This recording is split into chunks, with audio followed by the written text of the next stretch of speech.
9 ತಿಂಗಳು ಹೊತ್ತು ಹೆತ್ತು ಬೆಳೆಸಿದ ಮಕ್ಕಳು ಮುಪ್ಪಾದಾಗ ತಂದೆ ತಾಯಿಗೆ ಆಸರೆಯಾಗುತ್ತಾರೆ ಎಂಬ ಆಸರೆಯಿಂದ ಕೂಲಿ ನಾಲಿ ಮಾಡಿ ಬೆಳೆಸಿದ್ರು. ಆದರೆ ತಂದೆ ಸತ್ತ ಮೇಲೆ ತಾಯಿಯನ್ನ ನೋಡಿಕೊಳ್ಳಬೇಕಾದ ಮಕ್ಕಳೇ ತಂದೆಗೆ ಬರುವ ₹1,000 ಪಿಂಚಣಿಗಾಗಿ ಒಡ ಹುಟ್ಟಿದ ಅಣ್ಣನನ್ನೇ ಕೊಲೆ ಮಾಡಿರುವ ಘಟನೆಯೊಂದು ನಡೆದಿದೆ.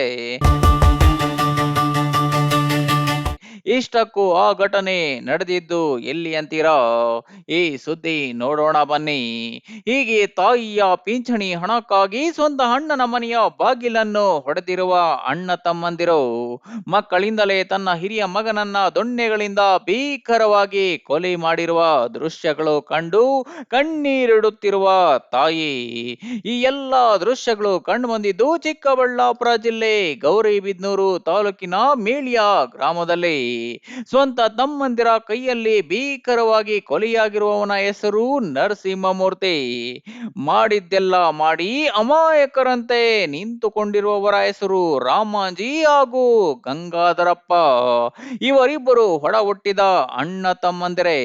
ಇನ್ನು ಗಂಗಮ್ಮ ಹಾಗೂ ಹನುಮಂತರಾಯಪ್ಪ ದಂಪತಿಗಳಿಗೆ ಇದೇ 3 ಗಂಡು ಮಕ್ಕಳು ಇದ್ರು. ಇನ್ನು ಬೆಸ್ಕಾಂನಲ್ಲಿ ಲೈನ್ ಮ್ಯಾನ್ ಆಗಿ ಕೆಲಸ ಮಾಡುತ್ತಿದ್ದ ಹನುಮಂತರಾಯಪ್ಪ ಹಲವು ವರ್ಷಗಳ ಹಿಂದೆ ಮೃತಪಟ್ಟ ನಂತರ ತಂದೆಯ ಪಿಂಚಣಿ ಹಣ ತಾಯಿಗೆ ಬರುತ್ತಿತ್ತು. ಇದೇ ಹಣ ವಿಚಾರಕ್ಕೆ 3 ಮಕ್ಕಳ ನಡುವೆ ತಗಾದೆ ಶುರುವಾಗಿದೆ. ನಾನೇ ತಾಯಿಯನ್ನ ನೋಡಿಕೊಳ್ಳುತ್ತಿದ್ದು, ನನಗೆ ಹಣ ಸೇರಬೇಕು ಎಂದು ಹಠಕ್ಕೆ ಬಿದ್ದಿದ್ದ ನರಸಿಂಹಮೂರ್ತಿ ಹಾಗೂ ರಾಮಾಂಜಿ ಗಂಗಾಧರಪ್ಪ ನಡುವೆ ಮಾತಿಗೆ ಮಾತು ಬೆಳೆದು ರಾಜಿ ಪಂಚಾಯಿತಿಗಳು ನಡೆದಿದೆ. ಆದರೆ ಅಣ್ಣ ನರಸಿಂಹಮೂರ್ತಿ ನಮಗೆ ತಾಯಿಯ ಪಿಂಚಣಿ ಹಣ ನೀಡುವುದಿಲ್ಲ.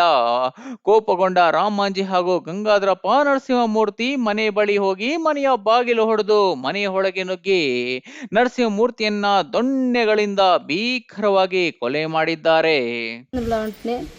ఇట్లా మరుదులు రామప్ప గంగాధరప్ప అని నా మొగన్ పేరు మూర్తి, నేను మహేశ్వరమ్మ. వాళ్ళు తాగి బాగా కొట్టిండారు. వాడు తాగొచ్చి దుడ్లు నాకు లేదు అని వాళ్ళు కొట్లాడుకొని పీకులాడుకొని నువ్వు పెద్దవానికి ఇచ్చిండవు నాకే లేదు అని చెప్పి ఆ అప్ప మా అత్త వాళ్ళ అమ్మతో అక్కడ పక్కకు వాళ్ళ అమ్మ లేదు దుడ్లు అని వాళ్ళ అమ్మకి కొట్టి వాళ్ళ అమ్మకి అక్కడ పక్కకు తోసి గెడేసుకొని వచ్చి లోపల లాకేసి ఇడిచి లోపలికి వేసుకొని కెట్లు తీసుకొని కొట్టిండే సంగ కెట్లు ఎంత ఒకడు 20,000 ఇవ్వాలి నాకు మొబైల్కి అంటే ఒకరు గాడికి కావాలంటే ఒకరు నా యజమానప్పేమో ₹1,000 ఇప్పించుకోయిందంట. అంతే సార్, నేను చూడలేదు ఏమి. కొట్టిండేది రామప్ప గంగాధరప్ప కొట్టిండేది. ಇನ್ನು ತಂದೆ ಸತ್ತ ಮೇಲೆ ತಾಯಿಗೆ ಬರುತ್ತಿದ್ದ ₹1,000 ಪಿಂಚಣಿ ಹಣದಲ್ಲಿ ತನ್ನ ಹಿರಿಯ ಮಗ ನರಸಿಂಹಮೂರ್ತಿಗೆ ₹1,000 ಕೊಟ್ಟಿದ್ದು. ಇದರಿಂದ ಕುಪಿತಗೊಂಡ ಇಬ್ಬರು ಮಕ್ಕಳು ನಮಗೂ ಹಣ ಕೊಡುವಂತೆ ಬೇಡಿಕೆ ಇಟ್ಟಿದ್ರು. ಇದೇ ವಿಚಾರಕ್ಕೆ ಅಣ್ಣ ತಮ್ಮಂದಿರ ನಡುವೆ ಗಲಾಟೆ ನಡೆದಿದೆ. ಒಡ ಹುಟ್ಟಿದ ಅಣ್ಣನನ್ನು ಬರ್ಬರವಾಗಿ ಕೊಲೆ ಮಾಡಿ ಈಗ ಪೊಲೀಸರ ಅತಿಥಿಯಾಗಿದ್ದಾರೆ. ವಿಷಯ ತಿಳಿದ ಪೊಲೀಸರು ಸ್ಥಳಕ್ಕೆ ಭೇಟಿ ನೀಡಿ ಆರೋಪಿಗಳನ್ನ ಬಂಧಿಸಿ ಜೈಲಿಗಟ್ಟಿದ್ದಾರೆ. ನಮಸ್ಕಾರ. ನಮ್ಮ Chikkaballapur district Gauribidanur rural limits ಅಲ್ಲಿ ಒಂದು ಮೆಳ್ಯ ಊರಿದೆ, ಹಳ್ಳಿಯಲ್ಲಿ ನಿನ್ನೆ ರಾತ್ರಿ ಟೈಮಲ್ಲಿ ಒಂದು ಮರ್ಡರ್ ಕೇಸ್ ರಿಪೋರ್ಟ್ ಆಗಿದೆ. ನಮಗೆ ನಮ್ಮ ಮಾಹಿತಿ ಪ್ರಕಾರ ವಿಕ್ಟಿಮ್ ಯಾರ್ದು ಡೆತ್ ಆಗಿದೆ ಅವರ ಹೆಸರು Narasimhamurthy, son of Hanumantharayappa. Around 40 years age ಇದೆ ಅವರದು. ಕೂಲಿಯಾಗಿ ಕೆಲಸ ಮಾಡ್ತಾರೆ. ಅವ್ರದ್ದು ಅಕ್ಯೂಸ್ಡ್ ಯಾರು ಇದ್ದಾರೆ ಈ ಕೇಸಲ್ಲಿ, ಅವ್ರದ್ದು ಸ್ವಂತ ಓನ್ ಬ್ರದರ್ಸ್ ಇಬ್ಬರು ಜನ, ರಾಮಾಂಜಿ ಅರೌಂಡ್ 39 years ಮತ್ತು ಗಂಗಾಧರಪ್ಪ ಅರೌಂಡ್ 36 years. ಈ ಇಬ್ಬರು ಜನ ಕೂಡ ಕೂಲಿ ಕೆಲಸ ಮಾಡ್ತಾ ಇದ್ದಾರೆ. ಬೇಸಿಕ್ಲಿ 3 ಜನದ್ದು ವಾಸ ಎಲ್ಲರದ್ದು ಜೊತೆಗೆ ವಾಸ ಇದೆ ಒಂದೇ ಮನೆಯಲ್ಲಿ, ಮೆಳ್ಯ ವಿಲೇಜಲ್ಲಿ. ಆ ಟೈಮ್ಗೆ ಈ 3 ಜನದ್ದು ಮದುವೆ ಕೂಡ ಆಗಿದೆ. ಬಟ್ ಸಿನ್ಸ್ ಇವರು ರೆಗ್ಯುಲರ್ ಆಗಿ ಕುಡಿತಾ ಇದ್ದಾರೆ, ಆಲ್ಕೋಹಾಲ್ದು ಜಾಸ್ತಿ ಸಮಸ್ಯೆ ಇದೆ ಇವರದು. ಈ ಕಾರಣ ಬಗ್ಗೆ ಇವರದು ಫ್ಯಾಮಿಲಿ ವಗೇರಾ ಎಲ್ಲ ಬಿಟ್ಟು ಹೋಗಿದ್ದಾರೆ. ಹೆಂಡತಿ ಮತ್ತು ಮಕ್ಕಳು ವಗೇರಾದು ಜೊತೆಗೆ ವಾಸ ಇಲ್ಲ. ಸೊ ಈ 3 ಜನ ಬ್ರದರ್ಸ್ ಓನ್ಲಿ ಅಲ್ಲಿ ಆ ಮನೆಯಲ್ಲಿ ಇದ್ದಾರೆ ಮತ್ತು ರೆಗ್ಯುಲರ್ ಆಗಿ ಕುಡಿತಾ ಇದ್ದಾರೆ ಪ್ರತಿದಿನ. ಅಕ್ಕಪಕ್ಕದವರು ಕೂಡ ಹೇಳ್ತಾ ಇದ್ದಾರೆ ಕಿ ರೆಗ್ಯುಲರ್ ಆಗಿ ಕುಡಿದು ಗಲಾಟೆ ಮಾಡ್ತಾ ಇದ್ದಾರೆ.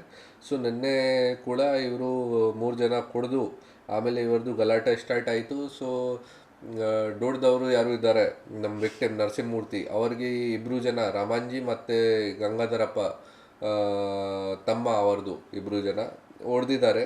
ಮತ್ತು ಒಂದು ವುಡನ್ ಎಸ್ಟಿಕಿಂದ ಅವರಿಗೆ ಹೊಡೆದಿದ್ದಾರೆ. ಅವರಿಗೆ ತಲೆ ಮೇಲೆ ಮತ್ತು ಬಾಡಿ ಪಾರ್ಟ್ಸ್ ಇದು ಥೈ ಮೇಲೆ ಬೇರೆ ಬೇರೆ ಜಾಗ ಇಂಜರಿ ಆಯಿತು. ಆಮೇಲೆ ಕನ್ಫ್ಯೂಷನ್ ಇಂಜರಿ ಆಗಿದೆ. ಆಮೇಲೆ ಅವ್ರಿಗೆ ಹಾಸ್ಪಿಟಲ್ ಕರ್ಕೊಂಡು ಹೋಗಿದ್ದಾರೆ. ಹಾಸ್ಪಿಟಲಲ್ಲಿ ಅವ್ರದ್ದು ಡೆತ್ ಡಿಕ್ಲೇರ್ ಮಾಡಿದ್ದಾರೆ, ಸರ್ವೈವ್ ಮಾಡಲ್ಲ ಅವರು. ಸೊ ಈ ಕೇಸಲ್ಲಿ ನಾವು ಮರ್ಡರ್ ಕೇಸ್ ರಿಜಿಸ್ಟರ್ ಮಾಡಿ ಇಬ್ಬರು ಜನ ಆರೋಪಿ ರಾಮಾಂಜಿ ಮತ್ತು ಗಂಗಾಧರಪ್ಪಗೆ ಅರೆಸ್ಟ್ ಮಾಡಿದ್ದೀವಿ. ಒಟ್ಟಾರೆ ಹುಟ್ಟುತ್ತಾ ಅಣ್ಣ ತಮ್ಮಂದ್ರು, ಬೆಳೆಯುತ್ತಾ ದಾಯಾದಿಗಳು ಎಂಬಂತೆ ಕೇವಲ ತಾಯಿಯ ಸಾವಿರ ಹಣ ಪಿಂಚಣಿ ಹಣಕ್ಕೆ ಒಡ ಹುಟ್ಟಿದ ಅಣ್ಣನನ್ನೇ ಕೊಲೆ ಮಾಡಿರುವುದು ವಿಪರ್ಯಾಸವಾಗಿದೆ.